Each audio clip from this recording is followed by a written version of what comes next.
Scrolling ఆపేసి immediately చూడు. మీరు కూడా నాలాగే day and night Instagram scroll చేస్తూ ఉండిపోతున్నారా? ఈ అడిక్షన్ని మానుకోవాలనుకుంటున్నారా? సో దానికంటే ముందు ఇదేంటిదో చెప్తా. దీన్ని PIU అంటారు. PIU అంటే ప్రాబ్లమాటిక్ ఇంటర్నెట్ యూస్. దీనివల్ల మనకు కలిగే చాలా డిసీజెస్ ఉంటాయి, బట్ నేను 2 చెప్తాను. దాంట్లో డోపమైన్ ఇంబ్యాలెన్స్. దీనివల్ల ఏమైందంటే మోటివేషన్ కోల్పోతాం, ఫోకస్ అంతా కొలాప్స్ అయిపోతుంది.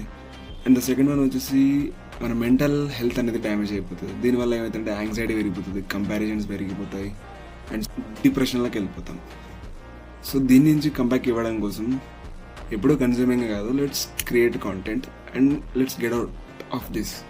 సో దీనివల్ల నాకు వచ్చిన లాభాలు ఏంటిదంటే ఇవి నాకు వచ్చిన లాభాలు. సో దీని నుంచి కంబ్యాక్ చేయాలి. సో ఎలా అంటే చేద్దాం. ఇదొక journey to upgrade our life peacefully and practically. నీకు కూడా నాలాగే అనిపిస్తే ఆలోచి స్క్రాచ్ నుంచి నేర్చుకుందాం. ఎవరైతే ఆకలితో ఉన్నాడో వాడిని ఎవడు ఆపలేడు. మళ్ళీ మొదలు పెడతాను స్క్రాచ్ నుంచి రేపు.